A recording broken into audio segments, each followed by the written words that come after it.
Hello. I was wondering, is the sheriff or the chief deputy in? Do you have a case with someone? Sorry? Do you have a case with someone? No, ma'am. No?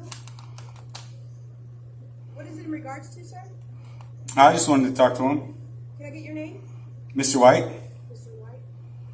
All right, one moment. Thank you.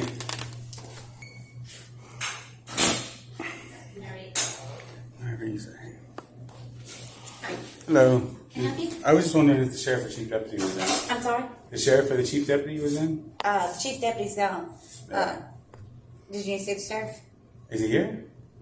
He's got somebody at the office. Oh, okay. I mean, just whenever he's available, if he wants to talk. Okay. What's it in reference to? Constitution? Okay. Just talking. Okay. Nothing in particular. Okay.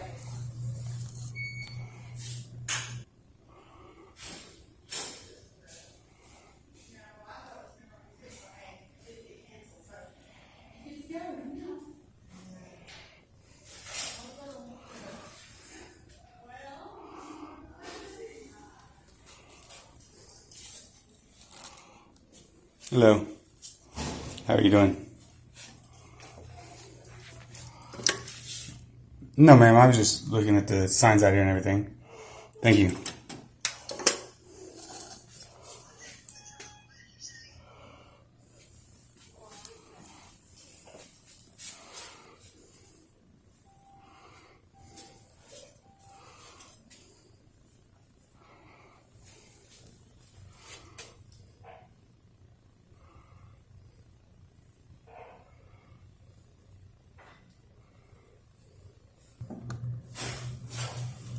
What?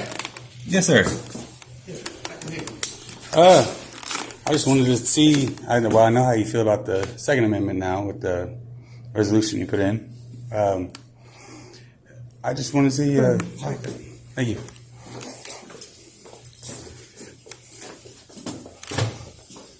Sorry about the floor. We had it got wet, so they're supposed to be coming in and putting in another floor. So we Yeah, I saw that on the apologize for the look of that. minutes. It's nice to finally meet you already. Yes, sir. Nice to meet you. Mainly the one that I wanted to talk about was the Second Amendment. And I'm glad y'all, or that you like the Constitution and the Second Amendment. Yes, sir. I don't know what. Go ahead. Go ahead. How has been the transition from chief deputy to sheriff? To be honest with you, it's been rough. It has been coupled with a lot of things. Some of the things that we've had to face coming in, personnel issues. We've had some pretty major personnel issues where we've actually had to terminate. There have been some guys who've actually been followed on. But I'm determined that for however long that I sit in this office, I want to make sure that we do things the way they should be done. Right. And so it has slowed me down on moving forward on the things that I really wanted to have accomplished by now. I guess some of the other things that I look at is with the current climate, where well, just basically just say it where it's easier, or where my applicants are slower coming in than normal, because you make more money sitting at home than you would if you come to work, and there may be some who would dispute that with me, but No, I would agree with that. the facts, it is what it is, and it's not just me. It's even local businesses. You see they have the signs up for accepting applicants, looking for employees, and they're struggling just as bad as I am. It's been a challenge. Yeah. Trying to move forward from the things that you want to change and the things that need to be changed, and it's for lack of a better wording, somewhat of a snail's pace, because Some things are personnel driven on whether you have the Abilities. ability to accomplish those things. You know, I truly believe that we can do it, but my problem is that I have to have the staff, you know, Right. on the ground to accomplish it. Let me ask you a question. Sure. Constitutional carry. How do you feel about constitutional carry? I mean, are we talking about like shall not be infringed? Period. At the end. Right. I like when the ATF came in and they started the $200 tax thing to be able to get a license. I look at that and I'm like, I don't understand. I mean, the mobsters they're already making hand over fist money. So who did that really hurt? Why did they install that in the first place? Because it didn't hurt the people it was designed to hurt. Right. I do agree that not everybody needs, shall not be infringed. The only part, with felons and stuff like that, somebody who's already done something harmful to the society with that, it's hard for me. My biggest thing is you go in and you repay your debt supposedly to society, but do they really need, that would be the only place where I'd stop is, would I still allow them to carry after that? I don't know. A lot would depend on the situation. Well, even with the way it is now with the laws, that at some point there is a forgiveness, and there's and there should be. That's it gets to a point to where in the society that we live today, I think that we have to be able to, a person once they've proven themselves that they're going to live a productive life and that they've turned around from where they were, we have to be able to say that there's a forgiveness in there somewhere. And we have to be able, individuals should be able to have the right. But I think that we're collective heads to be able to come together and figure out, hey, it's 10 years long enough. Right. Once you've successfully completed, whether it's parole or probation, what period of time after that should there be? I think that we're getting to that point to where it is a slippery slope. And we have to be, now I have to admit, when the legislators start talking about doing constitutional carry for the state of Texas, where you won't have to have a permit for an open carry or conceal, whichever it may be, I was at one point was kind of excited about it, but then on the other point was worried because after I started to read it, I didn't see where there were any safeguards for a person being able to prove that, hey, look, that they are able to be proficient with their firearm, or to make for sure someone who shouldn't have a firearm does not possess one. It's not, there were some things that were in there that kind of had me concerned. But I think as some of the literature that I read today, I think that the legislators, whether it be the Senate or the House, they'll start to try to come together and work those things out. I think it's going to go forward. But I think they just have to be some more prevailing heads to try to work with that, to try to come to a more, I think a smarter rule or a smarter law to come out to where everybody's protected. I think this day and age where there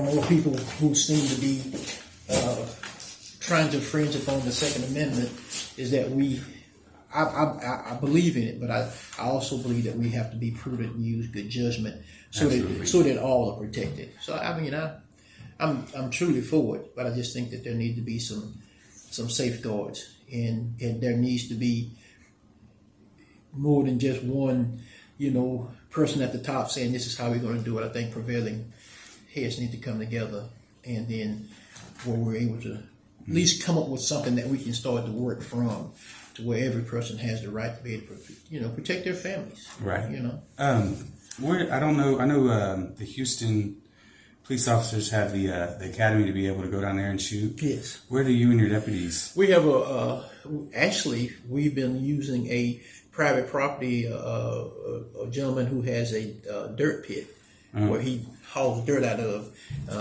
He allows us to use that dirt pit. We go in and we set up targets in it, and that's what we qualify at. Yeah. Okay. What do you think about maybe allowing people to go out with whatever your municipality is. There's the sheriff, go out to that pit or whatever, and be able to go out there with them and show, I guess basically it would be kind of like a permit, but not necessarily.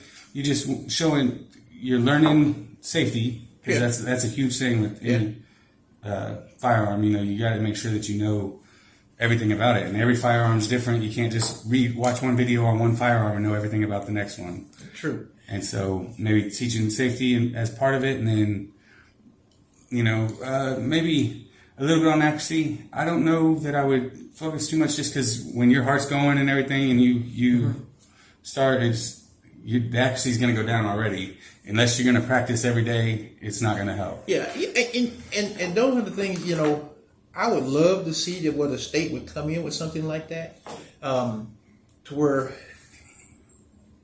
the public and law enforcement could start trying to, we interact more, and that, we can kind of help with that. Now, I think the one thing that they have set up, but even with that, the way it's designed, I don't think it's enough. So basically now you have these open carry instructors who are out there, but you're only qualified, required to go and show proficiency, ever so often. My problem, the way it is set up now, is that because of the liability part of it, is that they want us to keep pedestrians or the citizens separate from law enforcement when we're practicing, because of the liability aspect of it. Because things happen. I've been on the range, and you're shooting at the range, and everything is doing safely, but you still will have something that will hit and ricochet off of something, and somebody get hit on a pants leg. And I've known other locations where people actually been shot, from a ricochet, and have been hit and injured. So, or even that girl a few years ago that shot the instructor. Yeah. And so I think that is something that certainly could work. I think it's just something that we're figuring out how to get it to work. How to be able to do that, to be able to, where they can come together and be able to work it. Now down in Houston, Carter's Country, I went to that range down there a couple of times, and it's not so much where there's law enforcement. There's some of the guys that are in there are peace officers, but it's mainly just civilian instructors, National Rifle Association instructors who come in and they work with the public, for a fee, on firearm safety, proficiency, like you said, recognition of your firearm, because this one is a 9mm, you think that you know how to operate all 9mm, and that's not true. I think something like that, if we were at least looking along those lines, it would make it a whole lot safer. Everybody, who's toting a gun or who wants to tote a gun should want within themselves to say, hey, look, I want to be, because my whole objective of even possessing this firearm is for my safety and the safety of my family. Right. And, and the public, general public as well. When you pull that firearm and you have to pull the trigger, you want to make sure that you're going to hit what you're shooting at. And the only way to be able to increase those odds and make those odds better of your shot being better is that you practice. You get out there and that's proficiency, and you're practicing, your weapon, and you understand the handling of it.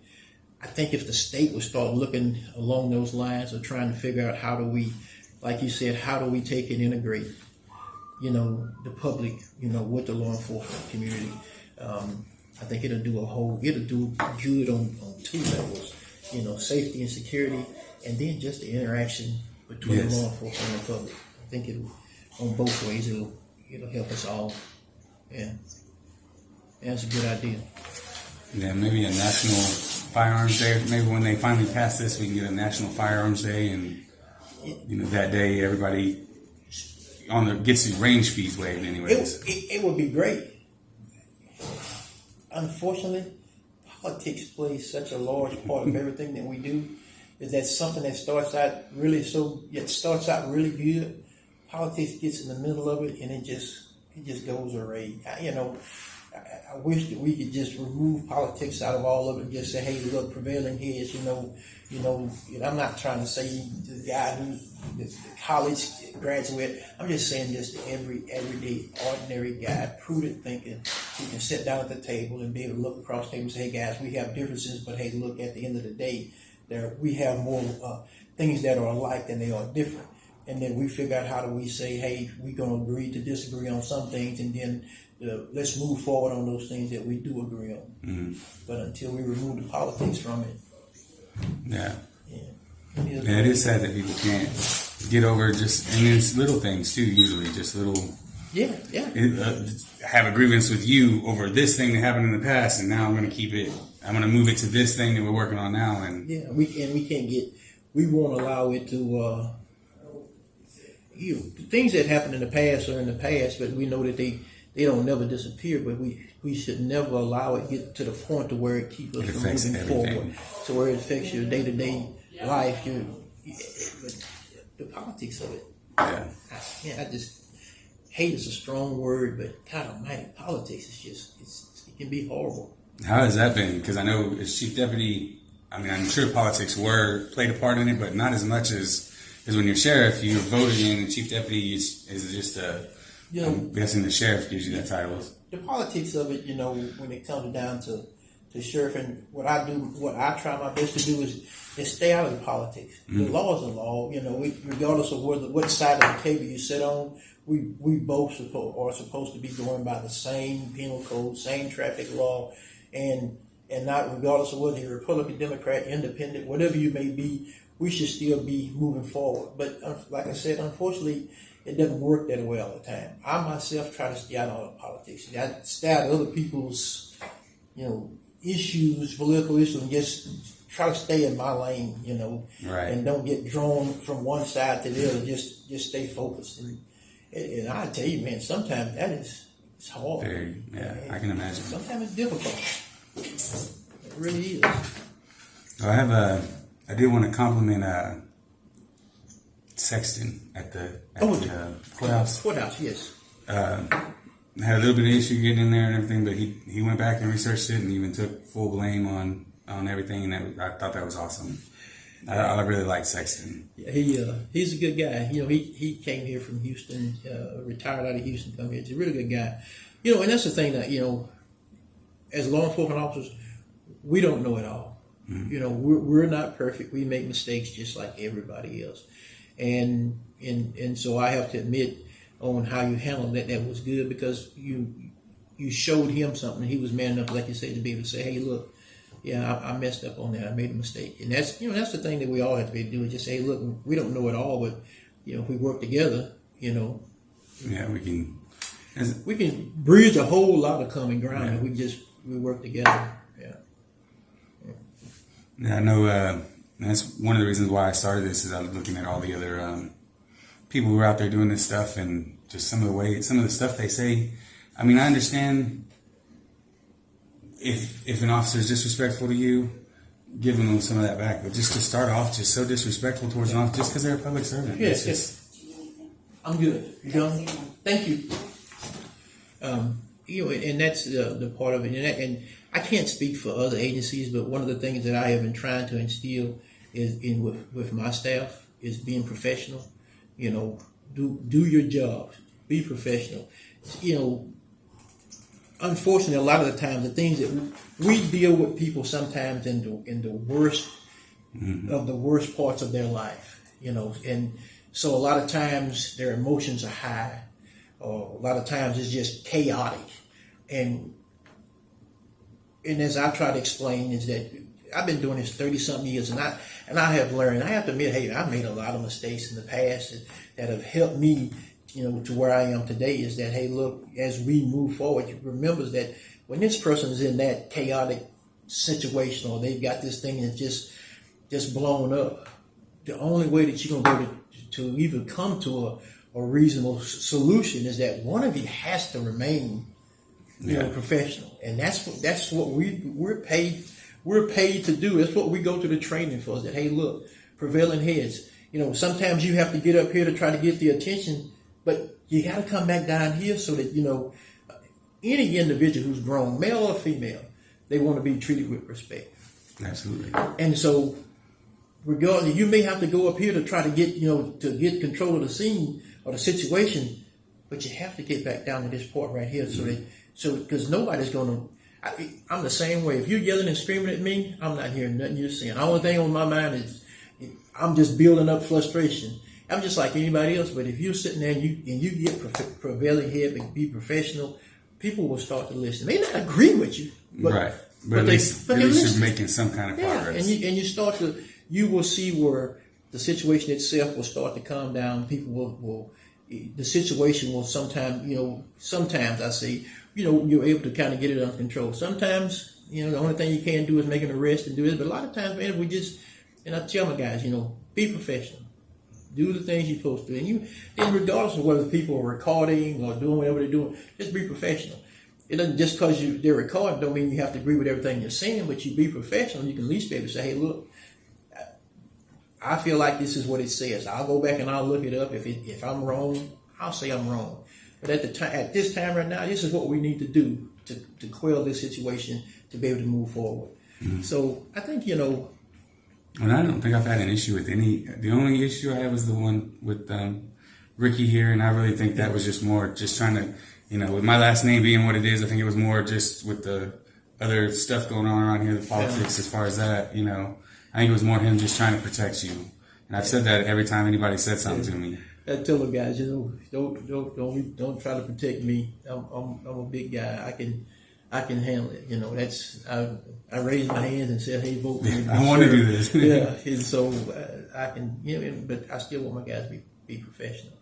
I want the public to feel like, or not feel like, I want my public to know that, hey, look, you have a professional sheriff's office who really needs more staff and help, but I want them to know that we're striving to be the best. We're striving to be a professional agency, and some days it gets pretty rough, but yet and all, we still have to be professional. We still have to be the ones that walk into a very chaotic situation sometime, and we have to be the prevailing head. We have to be the ones to try to calm the nerves and the excitement of utterances of others. So right.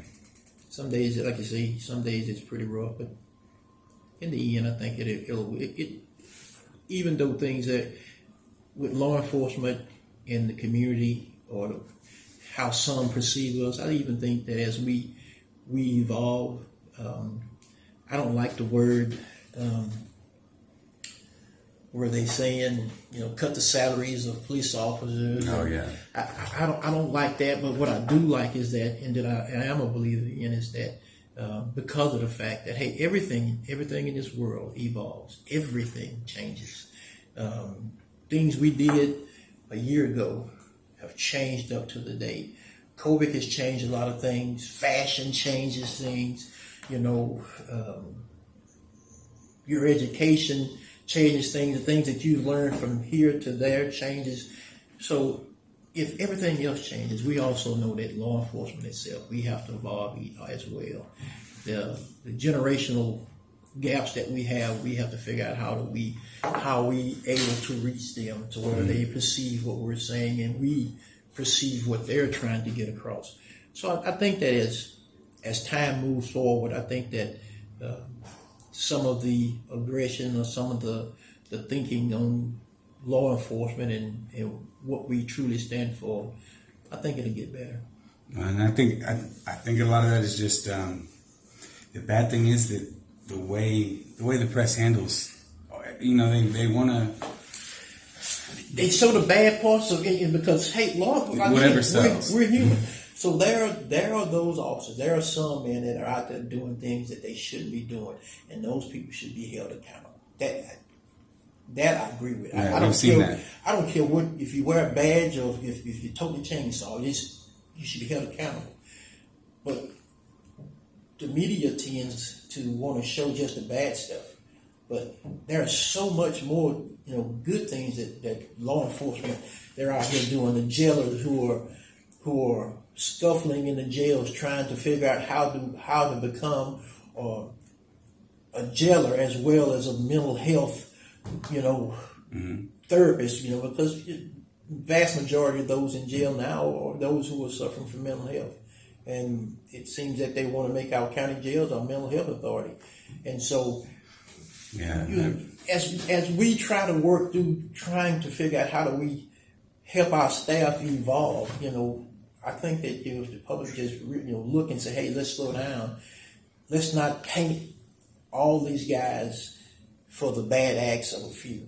The ones who are doing those bad acts, hey man, blow them up. When I say blow them up, let's put them on the paper. Let's put them on Facebook. Let's do that, but let's not take and then put all law enforcement in one bucket and just say, hey, they're no good, they're crooked. Right. Let's, we all have to, we have to have law enforcement. We can say what we want to say, but unfortunately, we have to have law enforcement.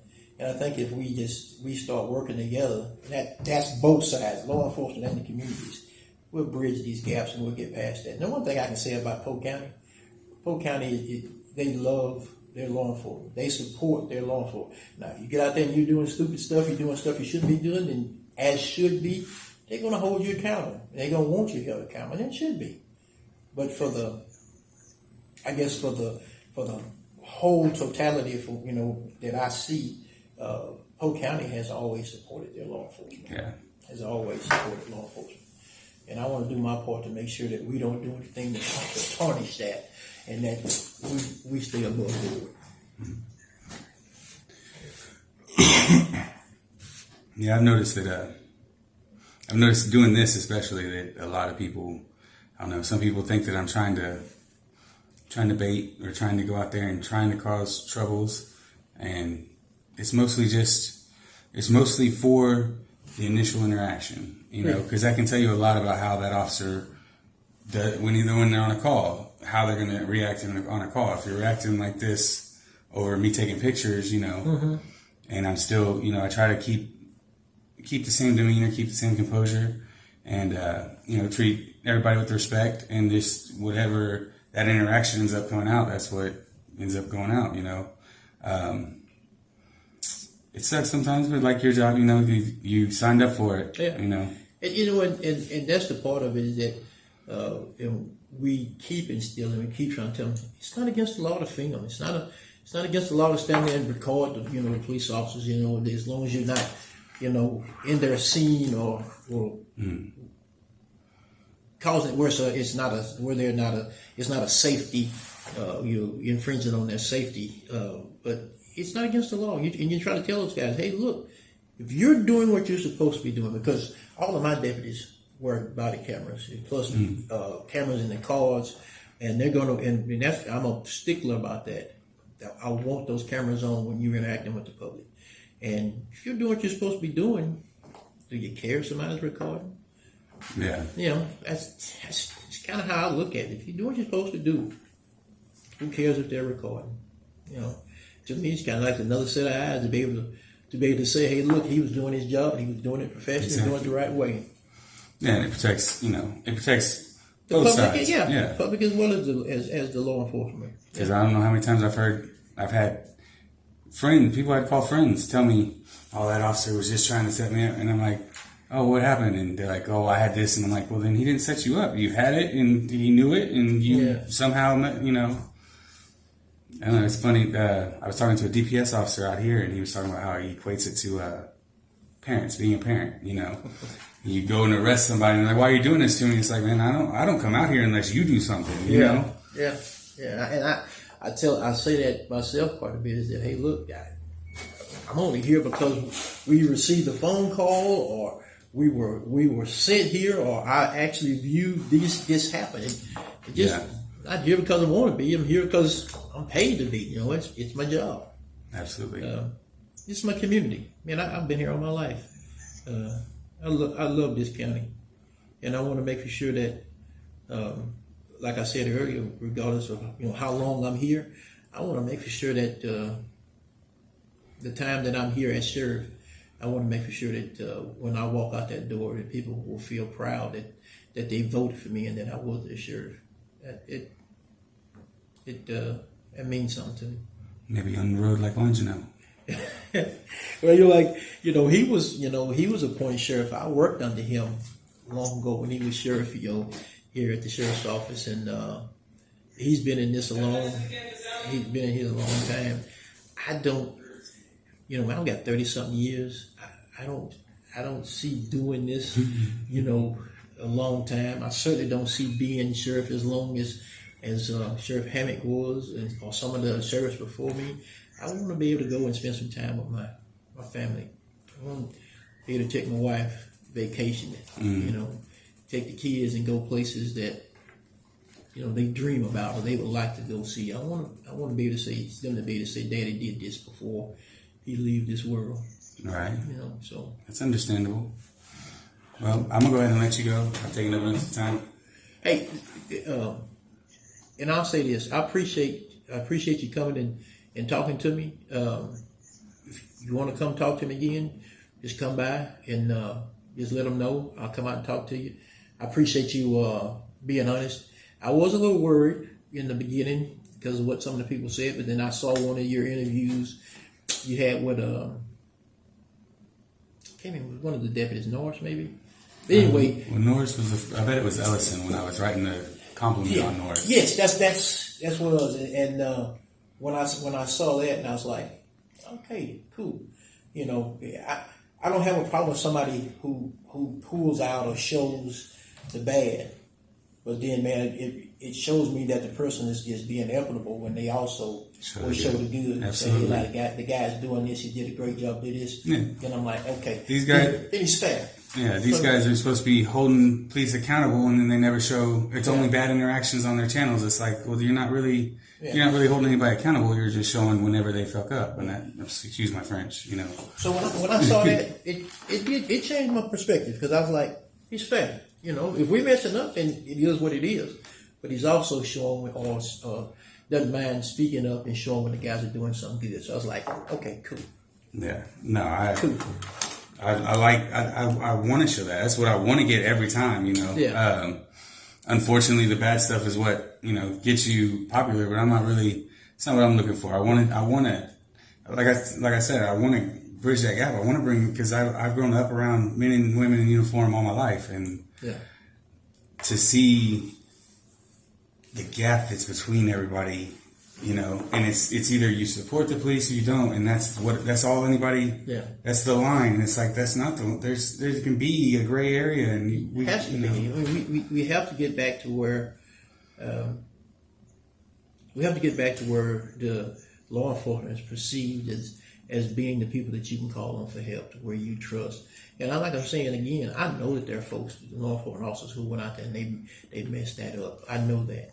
But what I'm saying is that the ones who are still here, who are still toting the badge, who are still getting up every morning, going out, when you know that there is a vast majority of, this community, well, not this community, a vast majority of people in the United States just that don't have, I've talked to people, they just don't like law enforcement.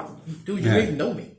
They said, yeah, but you police and y'all crooked. And I'm thinking, you come to this, I told the guy, you come to this conclusion off of something you've seen one guy or two guys do in another state. So it wasn't even on something that they experienced. I just walked up, got off a bike, and the guy started in. I'm like, dude, you don't even know me. Yeah, that's why I'm a firm believer in, if you're going to feel strongly about something, you should research it and know. And that way, if you still feel strongly about it at the end, at least you know everything about that subject. Exactly. Unfortunately, a lot of people just don't. They don't.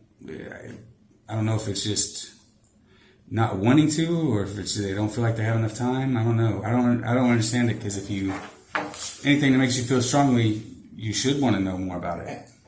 Yeah. If you hate cops so bad, then you should want to know as many cops as you can, right? Well, yeah, exactly. Why do you hate the cops? It's just because of this one bad act. I say, if it is, then hey, look, be that guy that want to be able to say, hey, look, I've had this bad one situation, or I had a bad situation myself, or I seen this bad situation. I want to can we talk? Yeah. I like that fact. Just can we sit down and talk? Just like we're doing here. And then be able to talk about how you felt about this. The hardest conversation I had was talking with my kids about the profession that I love. I've been doing this, like I said, 30-something years. I love this profession. But I had to sit and talk to my kids to tell them that, hey, look, everybody that wears a badge, it's not, it's not nice. Everybody who wears a badge is not going to do what they're supposed to be doing. And this is how I need you to carry yourselves, and that was a hard conversation to have with my kids. Yeah. And it's like I told them, I said, it's just like anything else in the world. It's not just police. It's just any profession, any individual. Everybody's not perfect.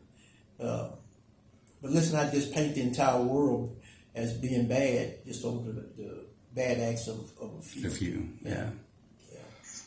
I'm glad you brought up because I forgot.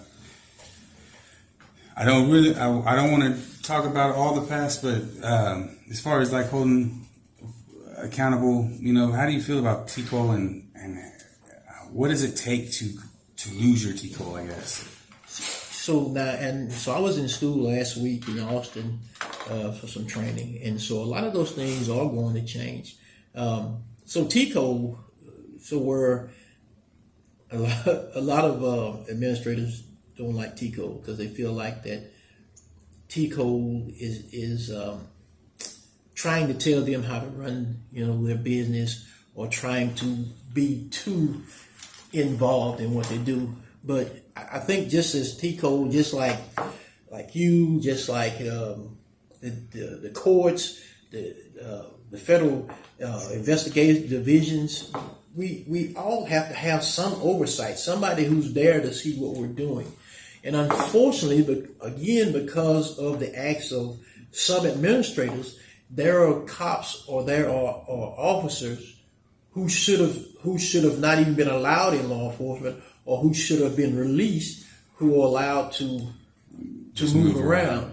And unfortunately, as they move around, those who refuse to change their character, when they get over here, they're doing some of the bad same things that they were doing over there. What TCOL is simply saying, and they're coming in and saying, okay, look, this is what we're going to do. They're going to start doing this. If you end up with, and it's been that way, but I think one of the things that they're doing now is they're trying to be more observant of what's happening. So if you get a Class B misdemeanor or above, at that point, TCOL will come in and they will suspend your license and hold a hearing on whether or not you're going to be able to retain your license.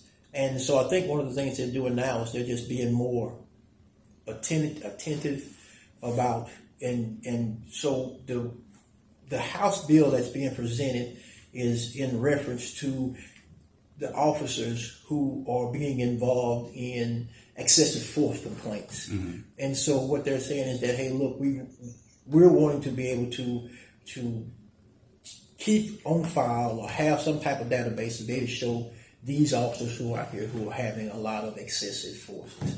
And so we're talking with, I don't think it's a situation where they're trying to tarnish or put a stain on the officers, but I do think that what they're doing is simply saying is that if we are not going to be, if we're not going to be better stewards, or we're not going to have better control, or letting these officers moving around knowing that there's an issue here, instead of just saying, okay, we're going to let you go here and you move over here, then TCOL saying, then we will. We want to know, hey, look, if you're out there and you're having all these excessive forces over here, and you go over here and you got a bunch of excessive forces over there, and they're just simply saying, hey, look, we need to start keeping up with this, to see if there's a problem there where they can say, hey, look, if you, after this so long, hey, we need to step in and do something. So some think it's a little excessive for them to want to try to have oversight. I myself feel like there has to be oversight. So sometimes if you've got someone that's out there looking, or someone who's going to be reviewing your paperwork or your documentation, it'll make that just in itself. Yeah. It'll make that chief or that sheriff or constable, whoever it may be, it'll make them a little bit more, when they're doing that paperwork, to say, hey, look, guy, I'm sorry. I'm going to have to write it up just the way it is. And I think for that few that may be out there that's letting these guys slip through, maybe Tico will be the one to be able to help try to catch that. Yeah. Yeah. Um, So I mean, Tico has it has it's good. You know, I myself, I have no issues with him. I'm the guy that, hey, look, if you're doing what you're supposed to do, who cares if they come in looking at your file? Who cares if they're maintaining making sure that you're maintaining your training and your certifications? I don't have an issue with it myself. Yeah. I know some do, but I don't. Yeah, no, I think they definitely need more teeth.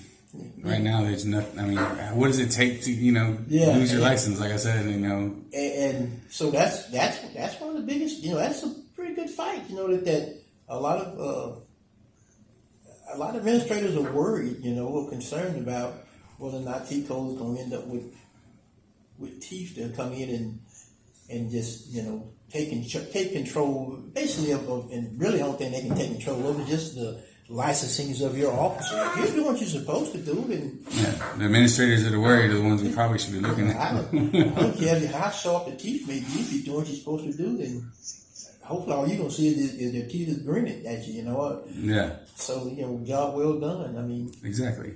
I think it's kind of like tossing a pebble in a pond.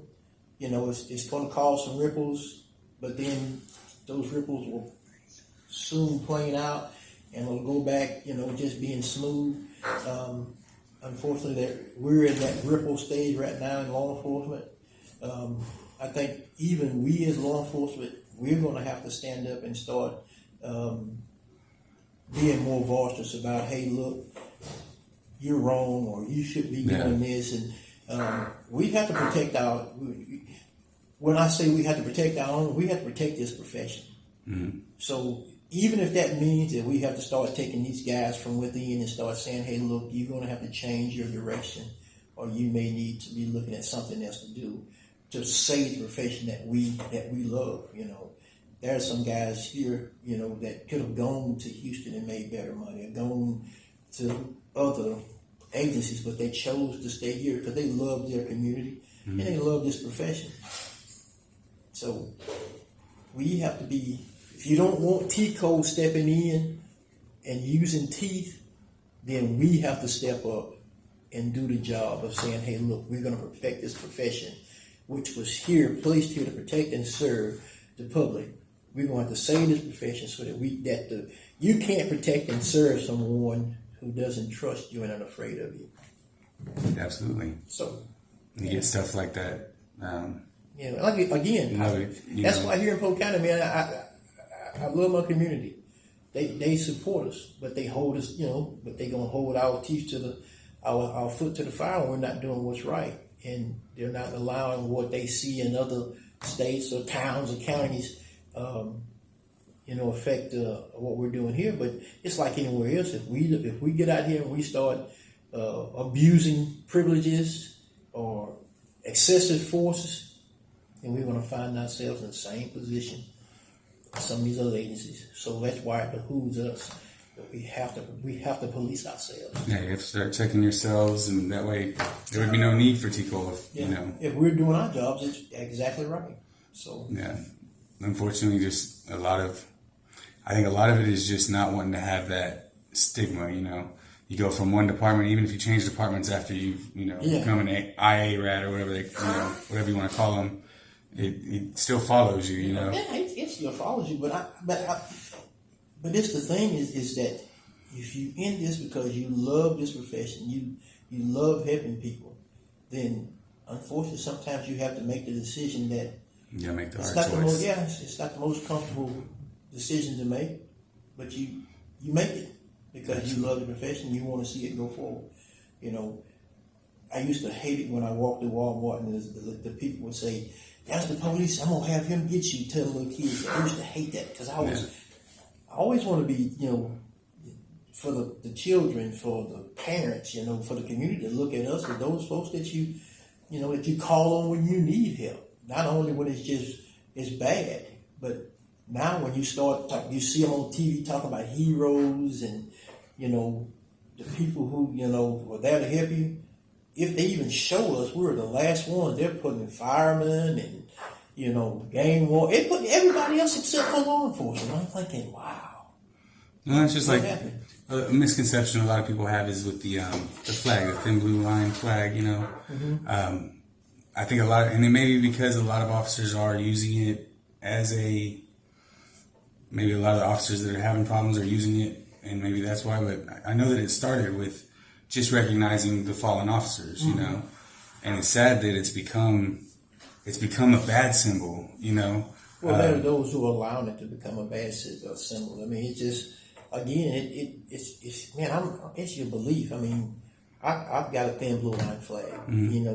I've got friends who have died, who have played the ultimate sacrifice in this profession, and it's my way of showing support and solidarity to those guys who have paid that ultimate price, and I love this profession.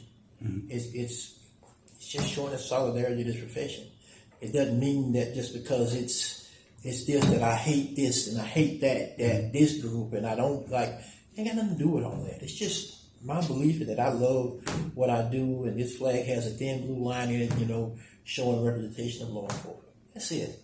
Yeah. That's it. Yeah. It's like on my on all the videos I post that say "Don't back the blue, stand on the Constitution." I don't mean don't back up your partner when he calls you. I'm talking about don't back up your partner when you know he's wrong. Stand on the Constitution and do what's supposed to be done. And that's one thing we can ask for all of these, my guys, is just do what's right. These guys know, hey, if you're doing what's right, man, I'm gonna support you. I'm gonna be your biggest fan. Let's just do what's right.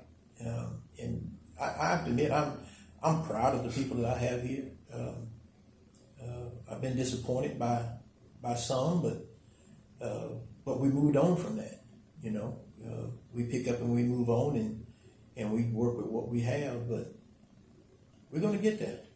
Yeah, it's looking pretty good. And like I said, the only issue I've ever had with any of your deputies was just a little issue with, And I think it was more just he was trying to protect you. I believe that's what I want to believe, anyways.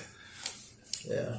But I called him when I was having an issue at the courthouse and talked to him on the phone, and he was real nice and real cordial then. So. I think it was just that day. Maybe he was having a bad day or something, and I'm glad that, I feel like he doesn't hate me since he didn't talk to me all mean the last time I called. So, no, I don't think he's gonna be professional. I don't think there's gonna be no hate in that. He's gonna be professional. I'm proud of him. He's for those a lot of people think he's not a man of a lot of words. Mm-hmm. He just goes to work. Business. Just business. But he's a very intelligent guy, and who would give you his last. He's that guy. Mm. So yeah. I don't think you have to worry about that about hate. He don't have that in him. He's a good dude. He really is. Well, I'm glad to know that everything I've heard about you is true. Well, thank you, Mr. Lyons. I appreciate it. Come talk to me, and like I say, anything you need to talk to me, come on back. We sit down and talk. Because I hope that you here in the near future, real soon. I'm trying to use every avenue that I can to help us to be able to get my guys raises. I'm losing guys to agencies, Houston, Liberty, San Jacinto County. I'm losing guys to these agencies and that are paying more money, and I can't blame a guy or an individual for wanting to go so we can do better for their families. So I got to figure out some way how do I impress upon, or how do we are able to reach the rest of the public to help us to be able to we can get raises for these guys. I'm not talking paying what Houston pays. That's not realistic. I understand that, but I do want to try to see us get our salaries where at least we're competitive with the counties around us that we touch it. That's comparable to our size. So maybe reaching out to you. You got a good following. So whatever part you can play in that, I'd appreciate it. I would not mind helping. All right. I'm gonna be putting some things together. So if there's nothing else, I may be able to just push it over to you, and then you know, be able to post it, or we sit and we talk about it. You know? Absolutely. Anything that comes along with. So when you look at law enforcement and you look at, say, maturity, let's just say maturity. Some people want to use the word seasoned and all. Let's just look at the maturity. So when you look at these officers and you get these guys who are fresh out of the academy, there's always that curve, you know. Yeah. Trying to make sure you getting them where they need to be, get the training in them that you want. So every time you bring one in, and then 6 months later, a year, they're gone. They've got here and got their training. Boom, they go to another agency that's paying them more money. Then we are starting all over again, and it's like it's hard for me to be able to continue to build those seasons or those guys that have that longevity behind them, because You can't pay them enough. and then a lot of things suffer because of it. And so I'm just trying to do whatever I can. Because if I'm able to keep a guy here, a 10-year or 5-year, 10-year guy who's here is a guy who's going to be, he's going to do you the best job. He's vested. You know, exactly. He's going to do you the best job. And these guys that we're bringing in, these young guys out of the academy, man, they are good. I'm proud of the guys that we've picked up here. But I've got that fear in the back of my mind, you know, that 6 months or a year from now, somebody's going to come along and offer them more money, and I can't fault them for it, because they want to take care of their family. Yeah, or even just do more things than they're able to now. Yeah, I would. You have my email? No. Well, I'll tell you what I'll do. Let me give you my card, and my email address is on the bottom of it. Shoot me an email, and then that way I'll have yours, just on the bottom of my card. That way I'll have your email, and then as I start to try to put some videos together and some documentation, some literature, I can forward it to you, and then you can put it out. And then I'm like this: people can agree or they disagree. Yeah. But I think that anybody would be able to see that. Hey, look, a guy or someone who comes here and he's here 5-10 years, who's vested in the community. Their kids are at school with your kids. They're at the baseball fields with your kids. Hey, that's a good thing. Somebody worth investing in. Yeah, absolutely. That's a good thing. So anything that you can do to help me with that, absolutely. I will certainly appreciate it. I will shoot you a text this evening. Hopefully by the time I get to, by the time we see it, we meet again, those guys have a floor put in. Yeah, I saw that about the, I guess the foundation wasn't cured enough when they... And so, I don't know. We're still trying to figure out why, but we have water. When we had that other floor, and that was moisture that was seeping up through the floor, and it was just causing it was just like a lay down linoleum type floor, and because it would get wet, it would cause it to curl up, and then people start tripping over it, and it just makes it became a hazard. I wonder if it's like an HVAC problem. Maybe there's just too much moisture in the air. Yeah, well, and so I don't know if you saw it in there was like some little blue X's of tape. Underneath that tape, we had a company come in, and they put like some moisture sensors in, and that's what the guy was saying. He said, "Man, I've never seen moisture numbers this high." So high. He said, and there not be a creek or a river or something beside you or close to you. He said, I don't know what's causing it. So the best bet was to put the tile down. The guy said, we put tile down, that'll fix the problem. So it's a little more costly, but in the long run, it'll last longer, and it'll be a lot safer for the public when they come here, and as well as the staff. So I just hope it doesn't do the same, and so all we can do is be trusting of the ones who say that. Yeah. When they come and say, "Hey, look, guy, I'm the expert in this, and tile is what you need," because of course they were the expert, and they came in and said to put the other stuff down. So we're just gonna see what happens. So hopefully here the next week after next, they'll come in and start laying tile. Well, good luck, sir. Stay safe. Thank you again. I'm gonna look forward to working with you now. Yes, sir. All right, Mr. White. Have a good one. You too. Well, I do have to say that is the sheriff everybody told me about. Sheriff Lyons. Thank you very much, sir. Glad we finally got to meet.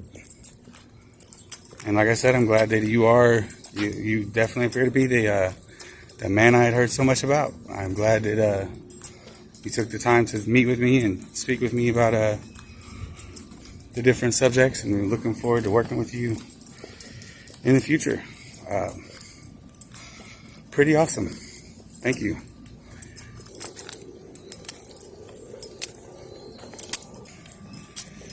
Sheriff Lyons. Pretty good interaction. Was not disappointed. Definitely the man that everybody told me I would be meeting. I really enjoyed sitting down and conversating with him. He seems like a good officer and a great sheriff. I have given him a little bit of flack on my channel for not meeting with me, and at least now I understand why. He thought maybe I was like some of the other people who are doing this just to stir stuff up. And regardless of what you think, that's not me. Thank you, Mr. Lyons, the Sheriff Lyons. I really appreciate it. Really love the conversation. I'm very aware that there are a few out there that should definitely not have a badge, as you said, you know. But for the majority, most officers in every department, any department, most officers are good, law-abiding citizens, and they don't have anything against any particular group or person or anything. They're just out there doing their job and doing what the community hired them for. Unfortunately, the bad ones are the only ones that get publicity. That's part of the reason why I started this, was to, if you're just going to show the bad stuff and you're not really showing nothing, you're showing one side. I don't like that. Accountability isn't just one side. Accountability holds all of it to the flame, and you see what's left. Thank you very much, sir. Very pleasant conversation. I enjoyed it a lot, and hope you stay safe. I hope all your deputies are safe. I don't wish harm on anybody, but especially not somebody who, you know, as you can see by my shirt, you know, live a life worth their sacrifice. You know, this is Tel Valhalla. They also honor police officers. I'm, you know,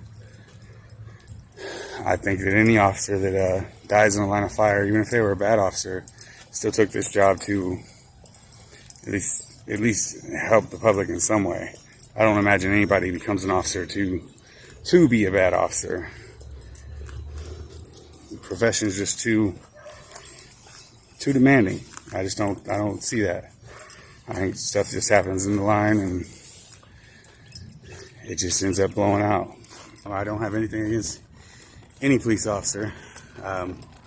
Somebody told me the other day that their family was worried that I'm advocating violence against police officers. That is not true at all. I will say that I do believe that, you know, if you're being unlawfully arrested, you have the right to defend yourself and defend your freedom. I wouldn't suggest it. I've never done it. You know, you have a right to do a lot of things. You have the right to come out here and do this. You know, just because you have a right to doesn't mean that it's a good idea always. A lot of people, some in my family, would say that it's not a good idea for me to do this. The truth, facts. We can't rely on our media sources anymore. That's what they become, as media. They're no longer the press. they're not for the people, they're for ratings and stuff like that, and I don't particularly care for that as much as I don't care for auditors that go out there and will cuss an officer just right off the bat. I don't have a problem if you want to cuss an officer that is giving you an unlawful order, tell you to back up when you don't have to or whatever. But to just start cussing an officer as soon as he comes up to you, or just being disrespectful to an officer that hasn't even had a chance to say anything to you, I don't agree with that. Bad officers, just like any other profession, there's going to be ones in it that probably should have never gotten in it, and there's going to be ones in it that you hope die doing it. You can tell. I know that sounds terrible. There's going to be some, I know, there's some that, should have never gotten a badge, and there's some that you hope retire at old age from it. They put as much effort into what they're doing as they can, and you can tell when somebody's doing something for self-gratification, I guess you could say. And Mr. Lyons definitely does not come off like that. He definitely does come off like a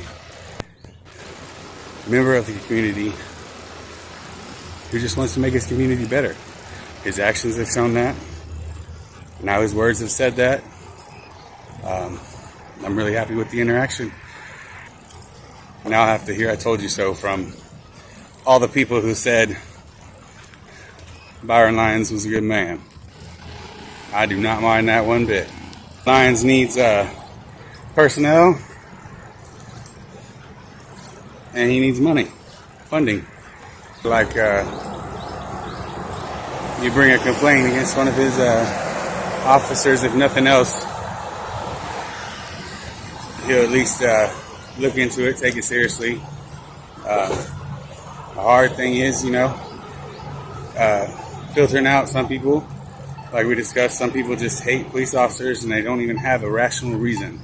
They just dislike them. And there's people that file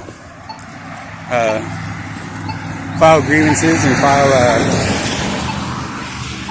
complaints, and that's the real reason behind their grievance or complaint, is that they just don't like officers, and so they happen to cross this officer's name or badge number and decided to go up there and report this officer, and in all actuality, the officer hasn't done nothing. He's got to filter between all those and the legitimate ones. It helps if you have some kind of evidence to back it up. Like I told Miss Lambert in Alaska, pick up your phone and record. One good thing with that one is new information that has come up. But I can't talk about that because technically I don't own it anymore. So that's about as much as we're going to talk about that.